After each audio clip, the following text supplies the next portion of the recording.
मेरी मालकिन ने 14 साल की नौकरानी घर पर रखी हुई थी। रात होती तो मेरी उस पर नियत खराब होने लगती, मगर मालकिन के डर से चुप रहता। मगर एक रात मालकिन घर पर ना थी। मैंने मेरे कमरे में अंधेरा किया और खामोशी से बेड पर जाकर लेट गया। थोड़ी देर बाद 14 साल की नौकरानी ने मेरे होश उड़ा दिए। मालिक समझकर उसने मैंने जब से होश संभाला था खुद को मालिक और मालकिन के घर पर नौकर ही पाया था।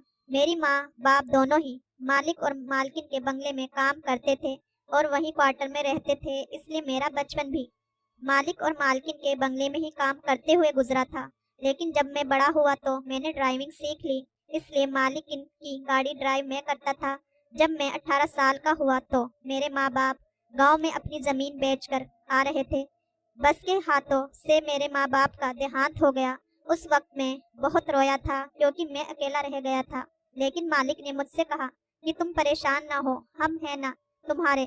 और सच बताऊं, वजह ये थी कि मैं मालिक और मालकिन को अपना ही समझता था। मेरे साथ मालिक बहुत अच्छा था, लेकिन मालकिन बड़ी सख्त मिजाज की थी। उसकी आदत थी कि वे तमाम नौकरों पर बड़ी टेढ़ी नजर रखती थी। उन दोनों की अपनी तो कोई औलाद नहीं थी, इसलिए सारे दिन नौकरों पर चीखती चिल्लाती नजर आती थी। छुट्टी वाले दिन जब मालिक घर पर होते तभी हमारी जान को सुकून होता था, क्योंकि वह मालकिन से कहते रहते, क्या तुम हर वक्त नौकरों पर चिल्लाती रहती हो, वो भी इंसान है, एक दिन की छुट्टी दे दिया करो। फिर वह हमें इशारे से कहते कि जाओ ऐश करो, क्योंकि मालकिन का सारा गुस्सा मालिक की तरफ हो जाता था। वह कहती थी कि आपने ही सब नौकरों को सिर पर चढ़ा रखा है, मैं ना हूँ तो घर को कबाड़ा बना देंगे आपके ये नौकर। मालिक का इशारा पाते ही हम सब खुशी से घर से बाहर निकल गए थे। मेरे साथ माली और चौकीदार भी शामिल हो जाते थे।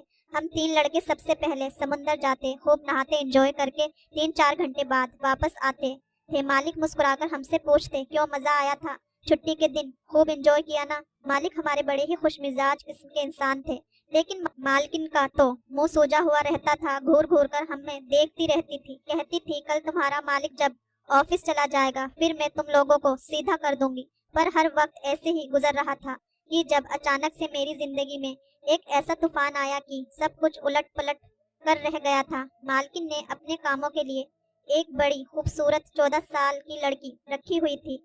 इत्तेफाक ये था कि मैं और घर का माली और चौकीदार हम तीनों ही जवान थे और 18-20 साल के दरमियान हमारी उम्र थी। और ये वक्त ऐसा होता है कि इंसान अपनी जवानी में कदम रख रहा होता है, उससे कुछ चीजों की दिलचस्पी कुछ ज्यादा ही होती है। और वह लड़की तो बहुत ही खूबसूरत और हसीन थी। जब हम तीनों ने उसे देखा तो हमारे तो होश उड़ गए। हम तीनों उस हुस्न परी लड़की पर दिल हार बैठे थे, लेकिन मालकिन की घूरती नजर ने जैसे हमें होश की दुनिया में लौटाया था। वे चिल्लाकर हम पर बोली, कहने लगी, क्या टुकर टुकर देख रहे हो, निकलो यहाँ से बाहर, शर्म नहीं आती। घर की बच्ची को नजर रखते हुए ये सुनना था कि हम तीनों घबरा गए। हमने कहा, नहीं नहीं मालकिन, ऐसी कोई बात नहीं। बहरहाल हम तीनों ही घर से बाहर निकल गए। जब चौकीदार कहने लगा, यार मैंने आज तक कभी ऐसी खूबसूरत लड़की नहीं देखी। माली कहने लगा, सच कह रहे हो, लड़की तो वाकई बहुत प्यारी है। ये सुनकर मुझे बड़ा गुस्सा आया कि भला ये कौन होते हैं इस लड़की को ऐसी वैसी नजरों से देखने वाले। मैंने कहा, शर्म नहीं आती क्या, तुम्हारे घर में माँ बहनें नहीं है? मालकिन को मैं तुम लोगों के बारे में बताऊंगा। मालकिन की नौकरानी के लिए ऐसी बातें कर रहे हो। हालांकि मेरी भी उस लड़की पर नियत तो अच्छी नहीं थी, ना ही इरादे अच्छे थे, इसलिए मैं ये चाह भी नहीं करना चाहता था कि मैं उसे किस नजरों से देख रहा था। चौकीदार और माली मेरे इस बात पर बुरा सा मुंह बनाकर अपने अपने काम में लग गए थे, लेकिन मेरी आंखों में तो उस लड़की का चेहरा ही समा चुका था। फिर मेरा कोई खास काम घर में ना था। मालकिन ने अगर कहीं जाना होता तभी मैं गाड़ी लेकर बाहर जाता था, या फिर घर के अंदर छोटे मोटे काम कर लेता। मैंने सोचा कि चलो, मुझे तो वैसे भी घर के अंदर जाने की इजाजत है, इसलिए बहाने से उस लड़की से दोस्ती बढ़ाता हूँ। दोपहर का वक्त था और मैं जानता था कि इस वक्त मालकिन सो जाती है।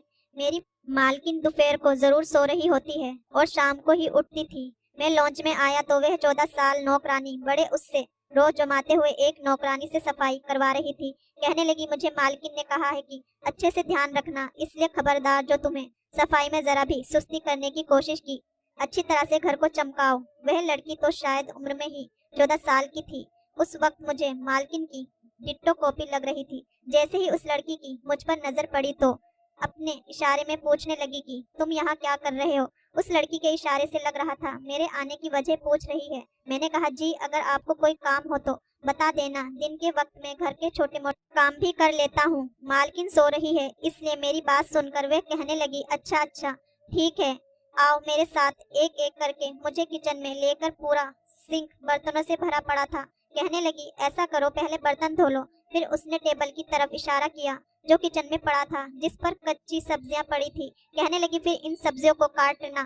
फिर उसने किचन के सेल्फ की तरफ इशारा किया। कहने लगी, सेल्फ भी साफ करो और जब सारा काम कर लो तो मुझे बताना, फिर मैं बताऊंगी तुम्हें आगे क्या करना है। ये कहते हुए वो कमर पर हाथ रखते हुए आराम से वहां से बाहर चली गई। बहरहाल मैंने सारे बर्तन धोए, किचन साफ किया, उसके बाद सब्जी भी सारी काट ली। अभी मैं प्याज काट रहा था जब मेरी आंखों से पानी पूरी तरह से बह रहा था कि मैंने देखा वह लड़की किचन में बड़ी तेजी से दाखिल हुई। फौरन मेरे पास आई, मेरे हाथ से छुरी पकड़ ली। कहने लगी, फटाफट से निकलो बाहर, मालकिन आ गई है और किचन में ही आ रही है। मैं तो उसके इस बर्ताव पर घबरा गया था। पता नहीं क्यों उसने मुझे कुर्सी से धक्का दिया। मैं जमीन पर जा गिरा था। फटाफट से कुर्सी पर बैठकर प्याज काटने लगी। मैं अभी ठीक से उठ भी नहीं पाया था कि मालकिन किचन में दाखिल हो गई। मुझे जमीन पर बैठे देखा तो कहने लगी, तुम यहाँ क्या कर रहे हो? मैंने तुमसे कहा था कि बाहर जाकर बैठो। मैं अभी कहने ही वाला था कि मैं तो सब्जी काट रहा था। उस लड़की ने मुझे समझाने का मौका ही नहीं दिया। इससे पहले कि मैं कुछ बताता, लड़की कहने लगी, मालकिन मैं तो कब से इसको कह रही हूँ कि तुम यहाँ क्यों फिजूल में बैठे हुए हो, जाओ बाहर जाकर देख लो, लेकिन ये तो मेरे सर पर सवार है। कहने लगा, अच्छे तरीके से काम करो, मैं देखूंगा कि तुम काम कैसे करती हो। फिर कमर पर हाथ रखकर कहने लगी, मैंने अभी भी सारे बर्तन धोए और अब सब्जी काट रही हूँ और ये यहाँ बैठकर देख रहा है कि मैं काम ठीक से कर रही हूँ कि नहीं। मैं तो उस लड़की की शक्ल देखता रह गया था। अपने हिस्से के सारे काम वो मुझसे करवाकर मालकिन के सामने क्यों जाहिर कर रही थी कि जैसे कि सब उसने किया हो और सारा किया धरा अपने ऊपर डाल दिया। सारा काम मैंने किया था, नाम अपना ले दिया था और मैं फिजूल में बैठा हूँ। मालकिन से ये इल्जाम लगा दिया। मैंने कहा, नहीं नहीं मालकिन, यह लड़की तो अभी बात मेरे मुंह में ही थी। मालकिन कहने लगी, तुम कौन होते हो इस लड़की पर रोब जमाने वाले? आइंदा से अगर मैंने तुम्हें इस वक्त घर के अंदर देखा जिस वक्त ये लड़की काम कर रही होती है, तो देखो मैं तुम्हारा क्या हशर करती हूँ। ये कहकर मालकिन ने मेरा कान पकड़ा और पूरी तरह से मरोड़ दिया। कहने लगी, निकल घर से बाहर। मैं घर से बाहर चला आया। माली अपना काम करके शाम को वापस चला जाता था। चौकीदार की ड्यूटी दरवाजे पर बैठा रहता। बस एक में था कि घर के अंदर बाहर मेरे चक्कर लगते रहते। एक बार मालिक ने मुझे रात को किसी काम से बुलाया तो मैं हैरान रह गया, क्योंकि मालिक आज गेस्ट रूम में सो रहे थे। मैंने वजह पूछी तो कहने लगे, तुम्हारी मालकिन के साथ कोई लड़की सोया करेगी। मैंने कहा, भला क्यों? मालिक ने गहरी सांस ली और कहने लगे, तुम्हें तो पता है कि तुम्हारी मालकिन की इस घर में बात चलती है, मेरी भला क्या हैसियत है? मालिक उदास सा मुंह बनाकर बोले। मैं मालिक के कहने पर दूध का गिलास देने गया था। जब वापस लौटा तो देखा कि मालकिन के कमरे से बातें करने की आवाज आ रही थी। ना जाने मुझे क्या सूझी कि मैं मालकिन के कमरे के बाहर खड़ा होकर कान लगाकर बातें सुनने लगा, लेकिन जो बातें मैंने सुनी मेरे होश उड़ाने के लिए काफी थी। मैं वहां से वापस अपने क्वार्टर में आ गया। मुझे लगा जो कुछ मैंने सुना हो सकता है कि जैसे मैं सोच रहा हूँ बात वो ना हो, लेकिन उस लड़की का मालकिन के कमरे में सोना मेरी समझ से बाहर था। हालांकि उस लड़की का रवैया मेरे साथ कुछ खास अच्छा नहीं था, लेकिन फिर भी मैं उस पर अपना दिल हार बैठा था। लेकिन दिन भर तो मालकिन की कड़ी नजर मुझ पर होती थी। सोच रहा था कि किस तरह उस लड़की से बात की जाए, क्योंकि रात को भी मालकिन उसे अपने कमरे में सुलाती थी। मैं बार बार ऐसा मौका ढूंढता कि जिससे कि मेरी उस लड़की से बात हो जाए और बात बन जाए, लेकिन मैं जानता था कि मालकिन ऐसा होने नहीं देगी। एक बार मुझे उस लड़की से बात करने का मौका मिल गया। मैं चुपके से लॉन्ज में आया। तमाम नौकर उस वक्त काम करके अपने घर जा चुके थे। वो लड़की किचन में फोन पर किसी से बातें कर रही थी। मैं तेजी से चलता हुआ किचन में आ गया, उसके बिल्कुल पास जाकर खड़ा हो गया। शायद वो अपनी माँ से बात कर रही थी। कहने लगी, सब बहुत अच्छा है, मेरा बहुत ख्याल रखते हैं, आप मेरे लिए परेशान न हो। उस वक्त उस लड़की का लहजा बहुत ही धीमा सा था। वो बड़े मीठे लहजे में बात कर रही थी। उसकी आवाज मेरे कानों में शहद घोल रही थी। बात करके जैसे ही पलटी मुझसे टकराते टकराते बची। मैं भी बौखलाकर रह गया। मुझे अपने पास में खड़ा देखकर वो कहने लगी, तुम यहाँ क्या कर रहे हो? मैंने कहा, थोड़ा आहिस्ता बोलो, मालकिन उठ जाएगी। मैंने कहा, मुझे तुमसे कुछ बात करनी है। उसने तो रास्ते में चढ़कर कमर पर हाथ रखा जैसे लड़ने के लिए तैयार हो, लेकिन मैंने सोचा कि लगे हाथ मुझे अपनी मोहब्बत का इजहार कर ही देना चाहिए। मैंने उससे कहा कि तुम मुझे अच्छी लगती हो, मैं तुमसे मोहब्बत करने लगा हूँ। ये सुनना था कि उसने एक जोरदार थप्पड़ मेरे मुंह पर मार दिया। मुझे उससे ऐसी उम्मीद हरगिज नहीं थी। वो मुझसे बड़े गलत लहजे में बोली, शर्म नहीं आती? तुमने आईने में अपनी शक्ल देखी है? तो इतने में उसकी बात सुनकर मालकिन भी किचन में आ गई। वो मालकिन को मेरी बात बताने लगी। उसके बाद तो मालकिन ने आओ देखा ना ताओ और मुझ पर डंडे बरसाने लगी। उनके हाथ में पहले बेलन आया, उन्होंने मुझे बेलन से ही मारना शुरू कर दिया। कहने लगी, तुम्हारी हिम्मत कैसे हुई ऐसी बातें करने की? मैंने ऐसी कोई गलत बात नहीं की थी, सिर्फ अपनी मोहब्बत का इजहार किया था। वो लड़की चाहती तो मुझे इनकार कर देती, लेकिन उसने तो। मैं लॉन्ज से बाहर निकल गया और मेरे सर और चेहरे पर नील के निशान देखकर चौकीदार और माली हंसने लगे। मैं सोच चुका था कि अब मैं यहाँ नहीं रहूंगा, चला जाऊंगा। मेरी बहुत बेइज्जती हो चुकी है, बल्कि मैंने सारा बचपन यहाँ गुजारा था। मालकिन कैसे ये उम्मीद रख सकती थी कि मैं कोई गलत हरकत करूंगा? मालकिन ने मुझ पर बड़े इल्जाम लगाए, मुझे बहुत बुरा भला कहा। वो लड़की भी रोते हुए मुझ पर इल्जाम लगाती रही। कहने लगी, इसकी तो नजर शुरू से ही मुझ पर खराब थी। ये मौके की तलाश में था, कब इसे मौका मिले और मेरे साथ गलत करे। हाँ, मौके की तलाश में तो था, लेकिन उससे अपनी मोहब्बत का इजहार करना चाहता था, उसकी वजह जानना चाहता था, लेकिन कोई गलत इरादा ना था। लेकिन उसने मुझ पर जो इल्जाम लगाया गलत था। मैं नहीं जानता था कि अब मैं कहाँ जाऊंगा और कहाँ नहीं, लेकिन मैंने अपने कपड़े बैग में डाल ले और अपनी आंखों से आंसू पोंछते हुए बाहर निकल आया। उसके बाद मालिक की गाड़ी घर के दरवाजे पर पहुंची। मुझे देखा तो फौरन मालिक गाड़ी से उतर गए। कहने लगे, तुम कहाँ जा रहे हो? मैंने अपने आंसू साफ किए और कहा, बस मेरा दाना पानी खत्म हो गया मालिक, आपके घर से। ये सुनना था कि मालिक बिल्कुल उदास होकर कहने लगे, क्या हुआ? मैंने सारी बात मालिक को बता दी। यह भी कह दिया कि मैं अब यहाँ नहीं रहूंगा। मालिक ने मुझे बहुत समझाया कि तुम कहाँ जाओगे, मैं खुद तुम्हारी मालकिन से बात करूंगा, उसे समझाऊंगा। लेकिन मैंने कहा, नहीं। उस लड़की ने जैसे मुझ पर इल्जाम लगाया है और मालकिन ने भी उसकी बात पर ही भरोसा कर लिया है, मैं अब यहाँ नहीं रह सकता। मुझे अपनी इज्जत बड़ी प्यारी है। मैं इन्हीं बंगलों के करीबी एक पार्क में जाकर बैठ गया। मैं अपना फोन चलाने लगा, काफी देर रोता रहा।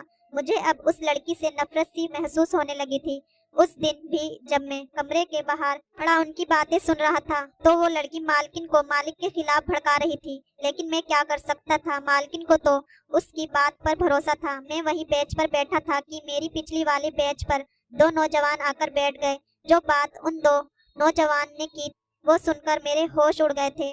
कुछ देर तो मैं इस कश्मकश में चल रहा था कि क्या करूं और क्या ना करूं। जिस तरह से मालकिन ने मुझे जलील किया था, जी तो चाह रहा था कि उनके हाल पर छोड़ दूं, लेकिन फिर अपने माँ बाप की बात याद आने लगी। मालिक के नमक की हमेशा वफा निभाना, भले ही तुम्हारी जान ही क्यों ना चली जाए।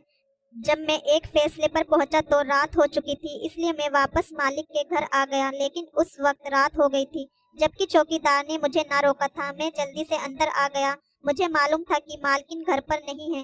फिर मुझे उनकी कमरे से सरगोशी की आवाज कैसे आ सकती है? मैंने जैसे ही कमरे का दरवाजा खोला तो सामने मालिक के साथ 14 साल की लड़की को देखकर मेरे होश उड़ गए। मैं तो यहाँ पर एक चौंका देने वाली खबर देने आया था, लेकिन खुद चौंक कर रह गया था। मालिक मुझे देखकर कुछ घबरा गए। उस लड़की का रंग उड़ गया। कहने लगे, तुम तो नौकरी छोड़कर जा चुके थे। मैंने कहा, जी हाँ, लेकिन मैंने आपके घर के बारे में एक ऐसी खबर सुनी है कि मुझे आना पड़ा, क्योंकि मैंने आपके घर का नमक खाया है। आपको नुकसान में नहीं देख सकता, मगर ये नहीं जानता था कि यहाँ ये सब देखने को मिलेगा। मेरी बात को समझते हुए मालिक कहने लगे कि मैंने इस लड़की से शादी की है क्योंकि मुझे औलाद चाहिए थी, और ये देखने में ही 14 साल की है, वैसे है 22 साल की लड़की। लेकिन तुम्हारी मालकिन के सामने मैंने इसकी उम्र कम बताई, क्योंकि उसे एक 14 साल की लड़की ही चाहिए थी। फिर कहने लगे कि तुम बताओ क्या कहने आए थे? मैंने कहा कि जिस पार्क में मैं बैठा था वहाँ पीछे दो नौजवान बैठे थे जो ये बातें कर रहे थे कि आज आपके घर में चोरी करने आएंगे। मैं बस यही बताने आया था। मेरी बात सुनकर मालिक ने फौरन से पुलिस को खबर की और पुलिस ने 2 हवलदार घर की हिफाजत के लिए हमारे घर पर आए। वो दोनों नौजवान चोरी करने नहीं आए, लेकिन मैं मालिक की चोरी पकड़ चुका था उन्होंने मुझे एक बहुत बड़ी रकम दी और कहने लगे कि बस अपनी जुबान बंद रखना, अभी तुम्हारी मालकिन ये सब सुनने के लिए तैयार नहीं होगी। लेकिन जैसे उसे पता चलेगा कि मैं बाप बनने वाला हूँ, वो खुद ही इस लड़की को अपनी सौतन के तौर पर